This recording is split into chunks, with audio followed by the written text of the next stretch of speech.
Hello there, sword friends. Today I'm going to tell you a little bit about why I think Huawei is good, and Huawei being the sword manufacturer, not the manufacturer of telephones. It should be pretty obvious given that my channel is all about swords, but maybe it's not. Anyway, before I do that, a couple quick notes. One, these are two swords I bought secondhand. I have a 9260 spring steel sword made from Huawei. I believe it's around $200, or at least it was last time I checked.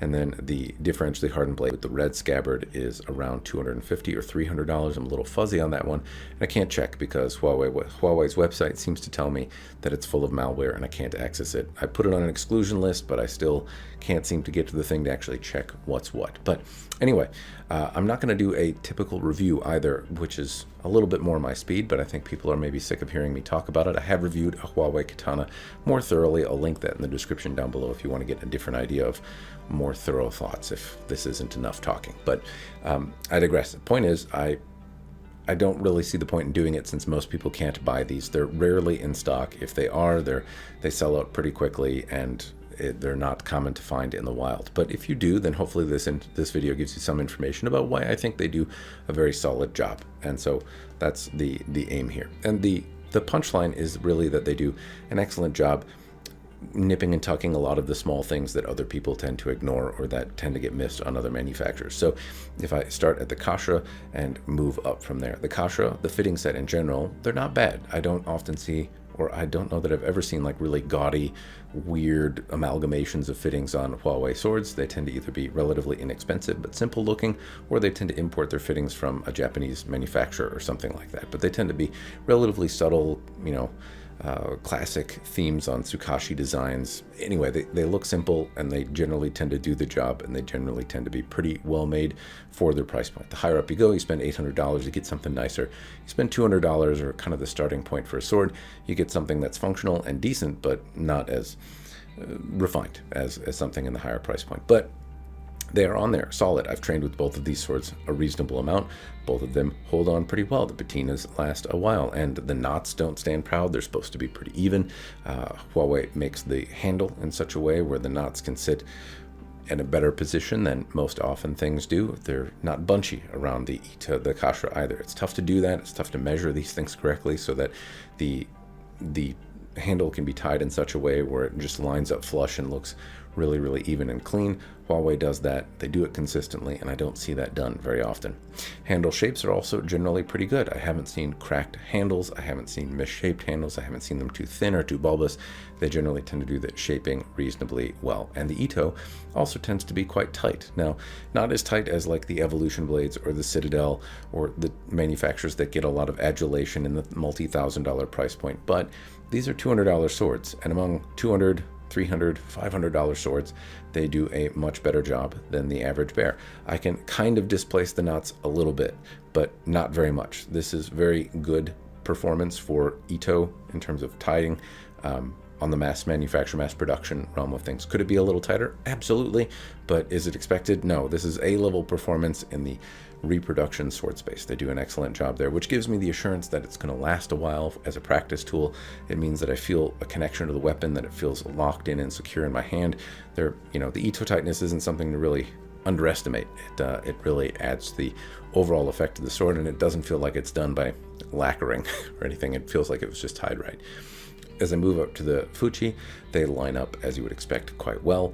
The handles also are not cracked or broken. The Tsuba also appear to, for their money, fit in with the rest of the fitting set. They fit well. They don't rattle. They seem to be overall good fittings for what the money is. And again, I prefer visually the style that they choose, and that they're not too elaborate or overly gaudy. But again, that's a subjective kind of thing.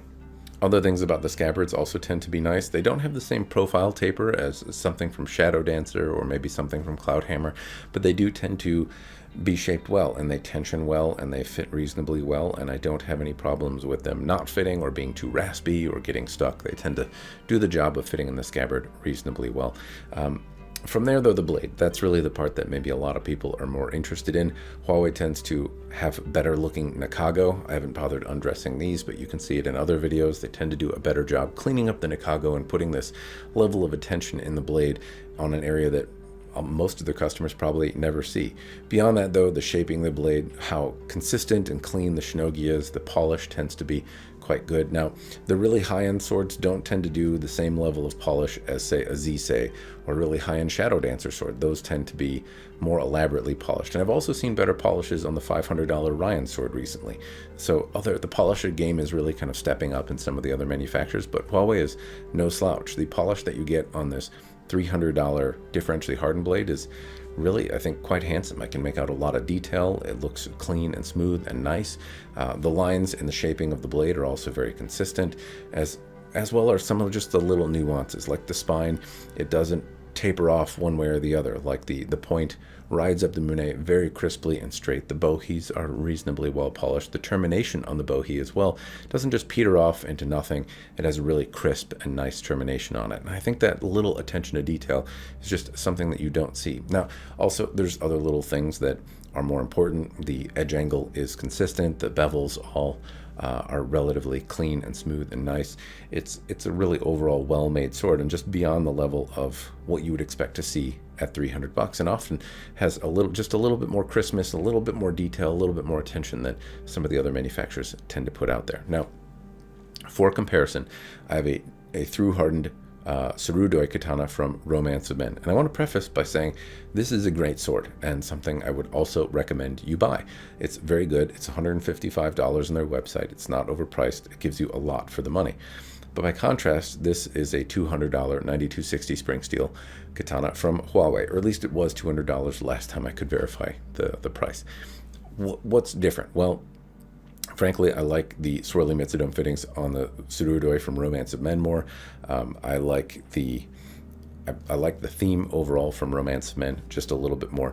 However, the Huawei blade has all the nipped and tucked things. So you might notice a little bunchiness around the kashira for the Romance of Men.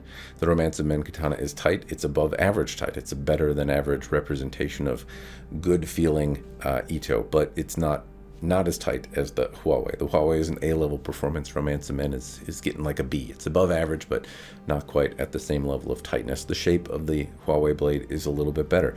The transitions and all that kind of stuff between the fittings are a little bit better. As we go up to the blade also has just crisp terminations in the bohee. The Romance of Men piece has a sohi, so an additional bohee that's laid in. I think it adds some dimension. It's an extra point for Romance of Men in terms of features. At the same time, the transitions just aren't as clean. The lines waver a little bit more. The polish is not as uniform and consistent. Both of these have relatively simple satin polishes, but the Huawei blade just looks a little cleaner, a little spiffier, a little just has like a sharpness to it in terms of how consistent and everything is that exceeds the quality of the Romance of Men. And the difference is $50, right? So it's not nothing. It's not an, it's also not a huge amount of money, but it's worth noting that that's like another third, a 30% jump in price. So it costs a little bit more, but these are the closest swords that I had in the same ballpark. And I think the Romance of Men, compared to what you can buy from a number of other manufacturers for $150, is a really compelling, very feature-rich and well-made sword. I think it punches above its weight class for the money, but the Huawei is absolutely the higher quality level thing. It comes at a cost, but I would say for the price you're spending versus what you're getting, that cost seems relatively small. Now, the trick is you can't get them. And so that's why this, again, is not the same kind of typical review that I do. I've done one from another Huawei if you want to hear me talk more, but Huawei has, they're tough to get. So one, I can't even go to the website to buy one if they had stuff in stock, but it's my understanding that they generally don't have things in stock. If they do, they tend to sell out pretty quickly, and if you order one custom, they can take months to, over a year to get you a sword.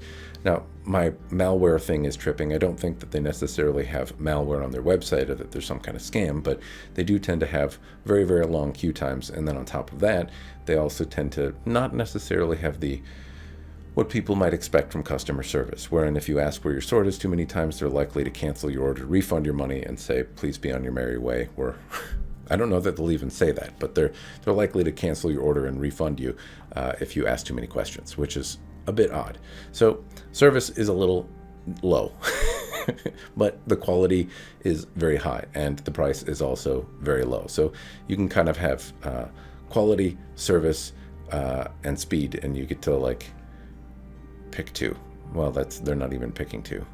Quality, price, and speed. And speed, I suppose, can be intermingled with customer service there. But the point is, you get to pick two. They're low on price, high on quality, and the very, very slow on speed. And so you get two perks. If you have patience, they're worth considering. But if you happen to find one in the wild, I do think that they are, and by that I mean a second hand, if somebody's selling one, something like that. They do seem to sell pretty quickly on the secondhand market, but I do think that they tend to do a little bit better than most swords in their weight class. Now, if you ask me, would I rather have a Huawei or an Evolution blade? I'd rather have the Evolution blade. So 10 times out of 10. Those are $3,000 to start, though, versus $800, $900 on the high end side. And so you would expect more. I think you get more, but I still think that for $800, if I compare a Huawei $800 sword to other $800 swords, that's like, would I rather have a Huawei or the Hanwei Tiger, which was $1,200? Well, I'd probably lean towards that $800 Huawei before I would the Hanwei Tiger, even though the Hanwei probably has prettier fittings. I might like the shape a little bit more. A lot of nipped and tucked things are going to make a difference for me as a practitioner, as a person that likes to train, and also I like the way they do their polish. Well, I noted it can be outdone. It's still nothing to sneeze at. It does a really solid job. They do a really solid job on polishing. So I generally think they punch above their weight class. They tend to do an excellent job. If you find an opportunity to have one, then I think they are worthy of consideration. Anyway, that's all I'm going to talk about. Hopefully it was interesting, helpful. Cheers, and thanks for watching.